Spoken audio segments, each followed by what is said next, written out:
Alright, so nagbabalik tayo sa ating violin tips and tricks. And for today's video, I want to talk about uh, the type of bowing that we actually need for each of the 4 strings that we have on our instrument. Okay, so when we talk about bowing, no, parang like sinasabi, parang ito yung hangin natin. This is the air that we breathe in order for us to produce a good tone and sound, di ba? It's really one of the most important parts of playing the instrument, no? Any bowed stringed instrument for that matter. Sabi ko nga, 80 to 90% of the work comes with your bow, not really your instrument, di ba? So, dito talaga natin napapalabas yung sound na gusto natin. And with 4 strings, it actually requires 4 different types of pressure, no? 4 different types of sounding points, no? Ang daming factors na pwedeng magbago-bago. And in this video, we will tackle each one of them. Okay? So first things first, ano ba yung main parts of bowing, no? When we bow, ano yung mga factors that we have to consider? So first thing is the bow pressure. So kung gaano kadiin yung kailangan nating pressure in order for the bow to really stick to our strings, no? And then the other thing is how fast yung bilis ng pag-move natin ng ating bow. And then the last one is yung sounding point, no? So, a lot of beginners tend to think na kapag okay na yung A string nila, okay na rin yung E string, okay na yung D, and then okay na yung G, no? So kasi when you're starting out, no, pinapagawa open string sa A lang, ganun. Kasi gusto natin masanay muna to make sure that your bowing is straight, no? You're not moving your elbows. You're not moving your shoulders. Kailangan mo naman makuha to. And then, when the time comes that they try to go to other strings, for example, from A to D, parang, ang pangit ng tunog ng D string ko. Parang hindi buo yung tunog ng sound, no? Bakit kaya ganon, no? So, I like to divide my strings into 2 main groups, no? The rightmost group, when you look at it here, no, which is the A and E string, the right group, no, which is a lighter pressure yung kailangan niya, no, closer to the a bridge as your sounding point, and then you can play it faster yung bowing natin. So, yun yung gusto kong cues na malaman, no. So for me, I play my A string and E string normally, no, yung parang standard nila, closer to the bridge. And then lighter kasi nga if you look at it closely, yung A and E string is not as big or as wide as the D and G string. So, hindi mo kailangan ng masyadong mabigat. Yung tamang bigat lang. Tama in a sense that it doesn't scratch, but it doesn't also whistle. Hindi siya nagwi-whistle. It should be light enough for you to glide the bow and use as much speed as you can to create a good sound. Of course, hindi naman kailangan lagi yung speed, but you can get away with doing faster strokes on the A and E string without it suffering, no, yung sound niya hindi nagsisuffer. So you can play as close to your bridge as possible. Pero a great rule of thumb is that when you go higher, mas malapit to get an optimal sound. Of course, there's a lot of ways you can really produce a good sound, pero yung pinaka-neutral sound din or loudest sound na pwede mo i-produce, you can really get it as close to the bridge as possible, no? Kasi hindi siya masyado lumalaban, baga. Okay? So it takes a lot more to get that metallic sound na ponticello pag nag-A and E string ka. So you can get as close to here for my E string and A string before siya maging metallic na, super metallic no sound.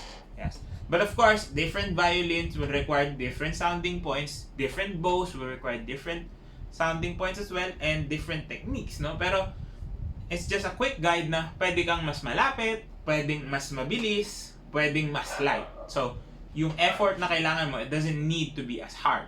Now, when we go naman to the leftmost of the strings, which is G and D string, dito, you really need a lot of pressure, no? So that you can get the most optimal sound that you can produce. Now, the thing is, if you get too close, kung kaparehas ng E string mo, yung sounding point sa D, sa G, diba? Very, very metallic na yung sound. So, you don't get to go too much closer to the bridge. Siguro mga kalahati. So, for me, ito. So, if I'm playing my A string, it's right here. And if I play my G, it's right here. Now, yung D string, you can go a little bit closer, mas malapit ng konti compared to the G string, but it's farther away than my A string. So kung mapapansin nyo, even if we move like this,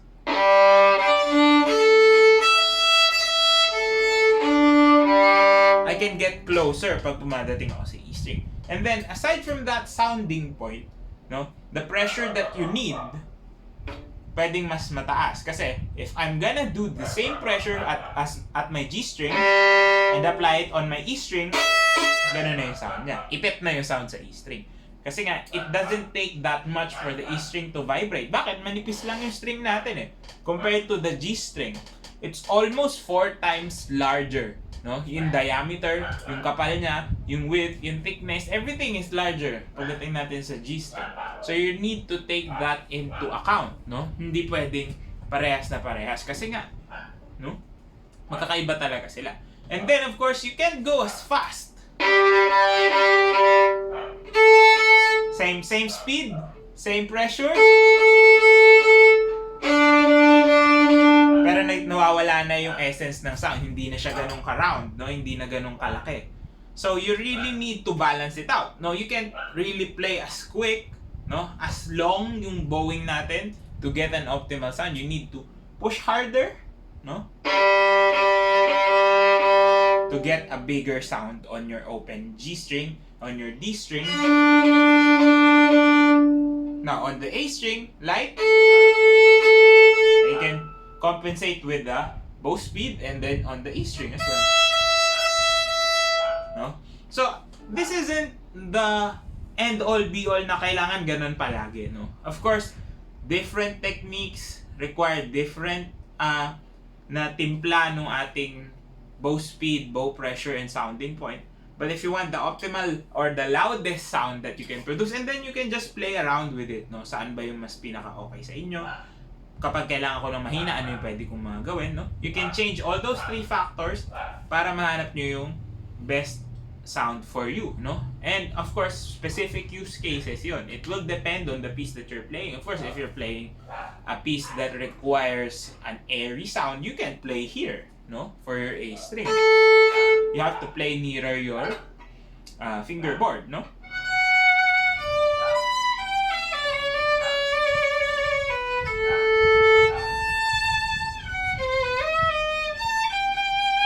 Siyempre nag-iiba-iba, pero you have to first find out the most optimal nga, yung pinakamalakas, and then you can adjust, no? And the thing is, kasi pinapantay-pantay natin, no? If you think about it, yung evenness yung nagpapahirap to find really what you want it to sound, diba? Kasi it's not really going to be even, no? Each string has its own characteristic, kaya nga, diba, minsan we don't use open strings when we're doing scales. Sometimes we use the 4th finger if we're going down, no? And open strings if we're going up. Kasi nag-iiba yung quality niya, nag-iiba yung timbre or tone color depending on the string. And of course, it's all because of how they are made, no? Kasi yung G string makapal talaga siya, no? D string medyo makapal, A string, no? And E string, diba? Sa E string, wala na halos tayong winding, no? It's just a solid piece of metal. So, iba talaga yung qualities na kailangan niya. So, you really have to take care of that. And sa ibang mga professionals, hindi na nila napapansin yon. But of course, if you're new to it, yung nuances na yon, no? Na if you're on the G string, you need different type of power or different type of speed. Diba? Iba-iba yung pinagkukunan natin kumbaga ng lakas to get what is optimal for the sound that we want. No? Even if we're playing scales.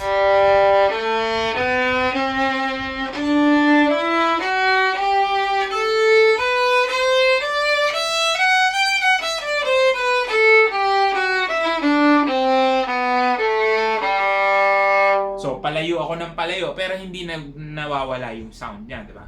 Even if I go farther away from my sounding point, kasi di ba may tinatawag tayong sweet spot on the sounding points, but even if I'm going farther away, as I go lower, hindi nagbabago yung sound niya. Because if I stay at a certain sounding point, for example, nagstay ako dito sa G string,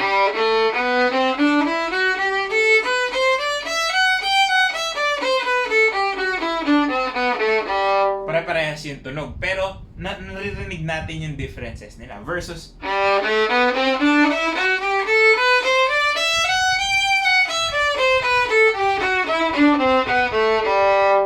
I'm applying almost the same effort. It's just that I'm changing sounding points. I'm changing a little bit of the bow speed when I change strings. Diba? Small, calculated changes affect your sound pretty well, no? So, try to find out the best position for you kung saan mo siya pwede magpatunog ng maganda, no? It will differ on your instrument nga, on your bow, on your techniques, no? But try it out, no? Para magkaroon kayo ng standard position for your G string, saan mo dapat siya ipi-place, gaano kabilis, gaano kabigat, no? It's all calculated, pero the thing is, you can't really quantify it in a sense na okay lang, ganitong pounds lang yung ilalagay mo. Kasi syempre, we are moving, no? We're changing positions ng bow, positions ng hand natin, di ba? Ng violin natin, nag-iiba-iba yan. Lahat, let's say, volatile ng mga measurements. But it's with your practice that you get used to that habit so that you can really play anything that you want to. Yeah. So kung nakatulong itong video na to, please do drop a like, comment down below, and of course, subscribe to my YouTube channel. My course on Udemy is still available. Check it out. Music sheets are available on Sheet Music Plus, and check out my music on Spotify, podcast on all major music platforms, and of course, my blog over at Usapang Musiko Vlogs. This has been Ryan Monakil for Violin Tips and Tricks, and I'll see you on the next video.